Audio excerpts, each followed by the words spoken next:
이제 감정가 대비 100%를 넘겼다. 이제 다가구 주택도 경쟁이 심하다. 뭐하러 시세로 사지 왜 경매로 사? 사실 그렇지 않습니다.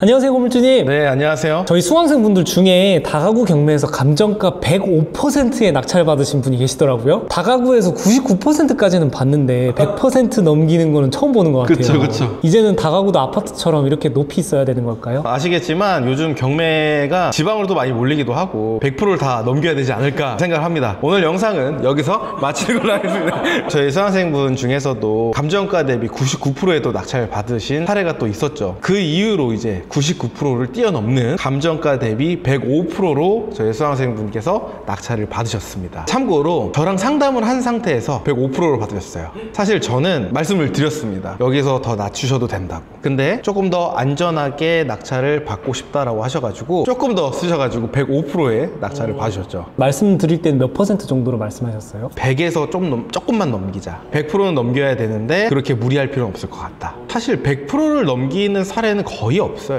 저희 수강생분께서 이 물건을 100%를 넘겨야겠다라고 생각을 하고 저랑 같이 상담을 이어나갔는데, 왜 그러냐면 여기 주변에 다가구 주택이 예전에 경매가 또 한 번 나왔었어요. 몇 개월 전에. 그래서 저랑 이제 상담을 했었고 신권 때부터 상담을 했었습니다. 근데 대부분은 신권 때 거의 안 들어가요. 근데 이제 그 물건을 보니까 괜찮은 거예요. 그래서 신권에서 들어가도 괜찮겠다. 하지만 우리는 또 경매를 하는 이유가 좀 저렴하게 낙찰을 받으려고 하는 거잖아요. 처음에는 안 들어올 거니까 한 번 더 떨어지면 그때 다시 입찰가를 좀 산정을 해보자 라고 했는데, 그 물건이 단독으로 100%를 넘겨서 누군가가 낙찰 받아 간 거예요. 근데 그 이후에 한 2~3개월 정도 지났나요? 그 주변에 그 물건이 또 나오는 거예요. 그러니까 이미 저희 수강생분은 여기 주변을 다 시세 조사를 다 끝내놓은 상태였고, 연식이라든지 이런 것들도 별 차이가 없었기 때문에 수익률이나 이것도 다 알고 있으셨죠. 그래서 신권 때 이제 저한테 문의를 하셨고, 한번 사례가 있으니까 누군가 한 명 정도는 들어올 수 있을 것 같은데 이걸 조금 너무 무리하게 높여서 쓰는 것보다는 아주 살짝만 넘겨서 들어가자고 말씀을 드렸죠. 근데 이제 저희 수강생분은 과거에 사례가 있잖아요. 저번에 물건에도 신권으로 누군가 낙찰을 받아갔으니 이번 물건에도 분명히 신권으로 들어오는 분이 한 분은 계실 거다, 혹은 두 분은 계실 거다라고 생각을 해서 105%를 쓰시고 단독으로 받으신 사례인 거죠. 그러면 이 물건은 어떤 물건이었는지 말씀 부탁드립니다. 충북 청주에 위치한 다가구 건물입니다. 정확하게는 1층에 상가가 있기 때문에 근린주택 물건이고요. 감정가가 약 8억 600 정도 됐던 물건이었습니다. 총 15개 호실입니다. 1층에 상가가 하나 있고 투룸이 한 세대, 그리고 분리형 원룸이 13가구가 있습니다. 그래서 총 15가구고요. 이 물건은 이제 아쉽게도 엘리베이터는 없는 물건입니다. 근데 인근에 엘리베이터 있는 건물이 거의 없어요. 그러다 보니까 뭐 단점이 되거나 이런 부분들로 보이진 않습니다. 그리고 일단 이 물건은 청주 공업단지 근처에 있어요. IC 나오자마자 차량으로 5분 거리에 위치한 물건이고요. 인근에 이제 롯데마트라든지 공업단지가 좀 크게 되어 있고, 하이닉스 요즘 장난 아니죠.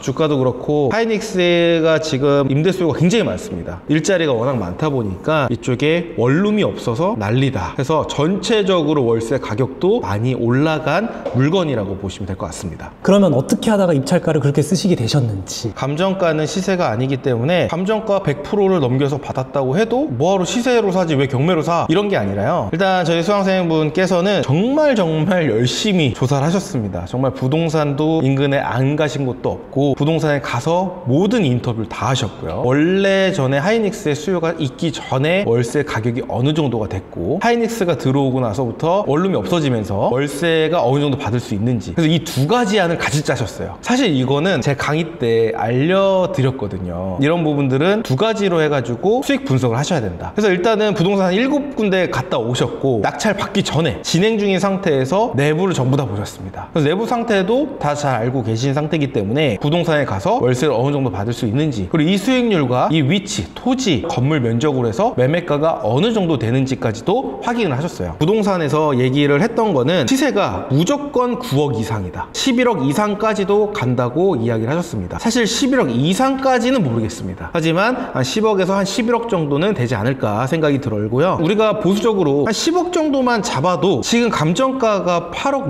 600이거든요. 그러면 8억에 그냥 낙찰을 받고 지금 한 10억 정도에 매도해도 충분히 괜찮은 가격대죠. 그렇기 때문에 일단 신권에 들어갔고, 우리가 이거를 뭐 아파트나 빌라처럼 단기간에 매도를 하는 상품은 아니에요. 기본적으로 다가구 다가구주택은 수익형 부동산이기 때문에 우리가 월세 수입이 또 있어야 되고 그 외적으로 경매 투자를 했기 때문에 매도 차익까지 두 가지를 우리가 노리는 거죠. 그래서 두 마리 토끼를 잡는 건데 이 물건의 이제 월세가 굉장히 잘 나옵니다. 지금 총 월세는 약 715만 원 정도로 예상을 했던 물건이에요. 근데 이렇게 신건으로 들어가게 되면 단점이 있습니다. 아주 치명적인 단점이에요. 보통 낙찰가에서 85%에서 90% 기준으로 수익 분석을 해드려요. 이건 감정가 기준이 아니라 낙찰가 기준이거든요. 근데 여기에는 공식들이 있습니다. 기본적으로 감정가보다 좀 저렴하게 사야 낙찰가의 85%나 90%까지도 대출이 나올 수 있거든요. 근데 이거는 이제 신건 100%를 넘겼다 보니까 감정가보다 저렴하게 산 게 아니라 오히려 비싸게 샀다고 보는 거예요. 그렇기 때문에 은행에서는 대출을 적게 해줄 수밖에 없습니다. 그래서 이 물건 같은 경우에는 감정가의 한 70% 정도를 대출을 받으신 걸로 알고 있어요. 신건에 수익이 남는 게 뻔히 보이지만 다른 물건 대비해서 투자금이 좀 많이 들어간다는 게 치명적인 단점일 수가 있습니다. 그래서 감정가 한 70% 정도를 해보니까요, 약 5억 6,400만 원 정도가 나오게 됩니다. 그래서 요 정도까지만 대출이 가능하니까 초기 투자금이 조금 많이 들어가는 게 단점인 거고요. 그 대신 4.5% 금리가 나온다고 하셔가지고 대략적으로 211만 원 정도가 이자가 나옵니다. 저희 수강생분께서 715만 원 정도로 세팅을 할 수 있겠다라고 수익 분석을 하셨거든요. 근데 제가 볼 때는 이거는 조금 보수적으로 잡은 경향이 있어요. 그러니까 기본적으로 우리가 수익 분석을 할 때는 좀 보수적으로 잡아야 되거든요. 그래서 보수적으로 잡아서 한 달에 이자를 제외하고 503만 원 정도의 순수익이 남는 물건이다. 근데 그 이후에 좀 더 받게 되면 500만 원 중반대까지도 충분히 받을 수 있는 물건이라고 보시면 됩니다. 그래서 잔금이 총 2억 8천 정도가 들어가고요. 취득세 약 2천만 원을 잡게 되면 취득세 포함해서 초기에 들어가는 돈이 약 3억 정도가 됩니다. 그리고 나머지는 보증금을 300으로 잡았을 때 5천만 원 정도를 회수를 할 수가 있고요. 그래서 보증금 5천만 원을 받게 되면 최종적으로 묶이는 돈은 2억 5천만 원 정도가 되고요. 수익률 같은 경우에는 지금 이자를 제외하고 504만 원이죠. 그래서 504만 원 곱하기 12개월 나누기 2억 5천만 원 하니까 수익률이 24%가 나오는 물건이라고 보시면 됩니다. 그래서 이 물건 같은 경우에는 사실 이제 신건에 받았다 보니까 대출이 많이 안 나오게 되는 물건이다 보니 초기에 조금 돈이 많이 들어가는 게 특징이고, 하지만 초기에 우리가 100%를 넘겨서 받다 하더라도 기본적으로 1억 5천에서 2억의 안전 마진을 가져가고 이자를 제외하고 매달 500만 원 정도가 남기 때문에 굉장히 잘한 투자라고 볼 수가 있죠. 내가 투자금이 있다라고 하면 이 물건 당연히 해야죠. 근데 내가 투자금이 만약에 모자른다라고 하면 신건 때 들어가기는 좀 어려울 수가 있습니다. 그래서 제가 앞에서 말씀드렸던 게 이제 감정가 대비 뭐 100%를 넘겼다, 이제 다가구 주택도 경쟁이 심하다, 이렇게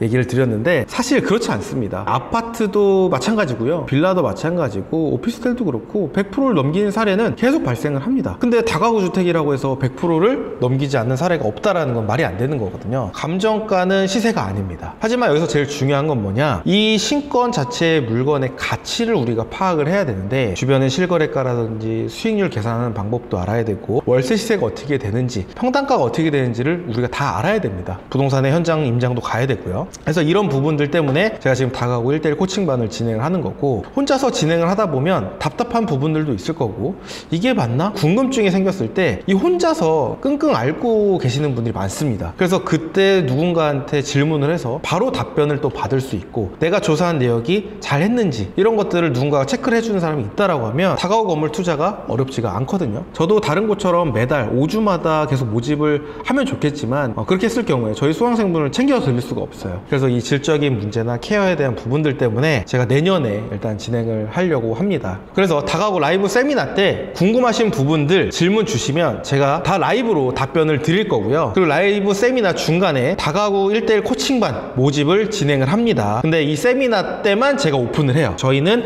상시 모집을 진행하고 있지 않으니까 다가구 1:1 코칭반을 원하시는 분들이라면 반드시 세미나에 입장해 주시면 될 것 같습니다. 오늘 영상도 유익하셨다면 좋아요, 구독, 알림 설정 부탁드리겠습니다. 지금까지 시청해 주셔서 감사합니다.